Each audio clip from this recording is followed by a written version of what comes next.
"25 years ago, I moved to Paris, fresh out of school, and now I'm returning for the first time since then in search of my old employer, the man that helped make that original and life-changing trip happen."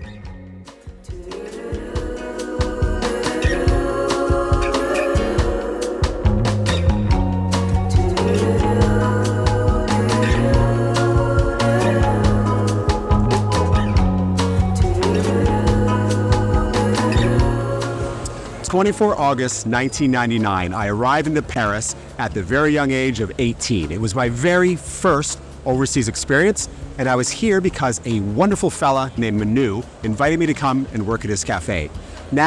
Right now, it's 25 years to the day later, and I'm here in Paris in search of Manu. There was a little problem though. I didn't have Manu's last name. His family that owned the cafe had sold up some 15 or 20 years ago, and all we had was this rough idea where Manu was supposed to be opening his cafe back in 2002. So Paris is split into 20 arrondissements or districts, with the first 7 being in the center, and the remainder wrapping around and extending outwards. I always liken it to a drunken Fibonacci spiral. I lived and worked in the 7th arrondissement, and I thought I would start there. I can't believe it, I found my old place. So I used to live on the very top floor in the 5th story of this building here. And so we're about maybe 3 blocks from the Eiffel Tower. And I'd go through that corridor, which I can't access now, but I head through and to the left, and then there'd be those wee little closet elevators that would take me up to the top floor. Now, you might think, top floor, perfect. However, before there were elevators in the old days, the top floor was the servant quarters. So it's these tiny, tiny little rooms, and it was a wee bit tight. But as an 18-year-old, it was such a treat because the style of these buildings is that they're a big U shape. So with the courtyard in the center. And so I was in the very middle of the U at the very top, facing west, and right there was the Eiffel Tower. The upper 2/3, I could see it. It was 1999, so it was the millennium. So it was all done up. It was really bright. It was a bit of a nightlight that I couldn't turn off. And it was truly a treat that an 18-year-old me didn't appreciate, but a 43-year-old me thinks is phenomenal, and certainly makes for a great story for my life. And being here again and seeing this doorway, this place, it's just all coming back to me.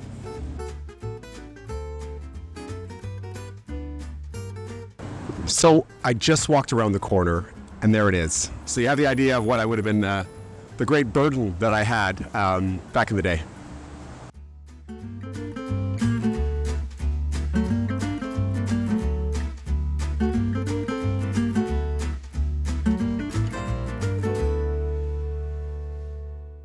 Next stop, my old place of employment, Café Tu Mieux. This is where Café Tu Mieux used to be. This was the place that I worked at, and where I would love to have found Manu, although I did know that he had since moved on. But on the journey to find him, this was the obvious stop. So that doesn't help me, but we'll see how we go. This is where I used to do my laundry, though, so that's still reliably there. The search continues. Next stop was Brasserie Tu Mieux, a fine dining restaurant also owned by the family back in the day. However, it wasn't open for another 4 hours, and time was ticking.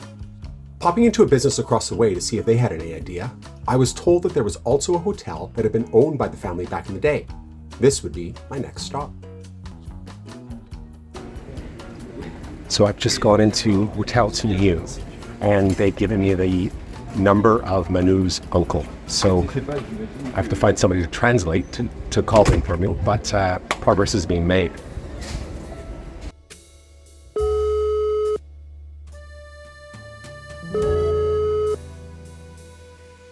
Time is of the essence, so time to pull on the last thread. That cafe that Manu was supposed to have opened 22 years ago. So, time to head over to the 4th arrondissement, which is across the river to the northeast of Notre Dame, which happens to still be closed for its 5-year restoration project following the 2019 fire. It's a lovely area, with some nice brasseries along the way, but no Manu.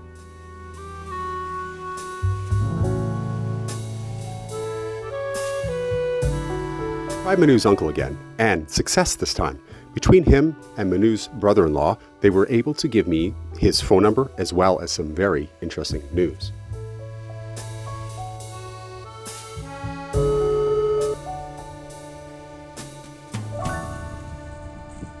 Hello? It's the answering machine. Hello, Manu. This is Ron from Canada. I am in Paris, and it's 25 years since I first arrived there. I've spent the entire day looking for you. And then finally, your brother-in-law, he told me that you are in Lisbon. So I've missed you by a couple countries, and I think I will have to come to Portugal next to track you down. But I am looking for you because you made such an incredible difference in my life, and I wanted to thank you, and I wanted to find you and celebrate. And I'm coming to Lisbon now, so let's make that happen. I will text you my contact details, and I look forward to seeing you as soon as I can make it happen. Take care, Manu.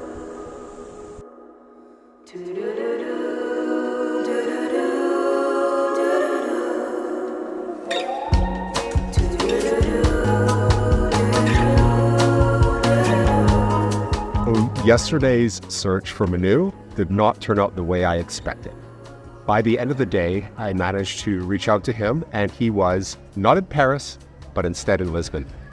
But I think ultimately there's something so poetic about going in search of the person that helped create this travel monster that I am today and finding him in a different city and a different country. So next year, I will just have to pick this journey up again. So stay tuned for In Search of Manu Part 2 in 2025.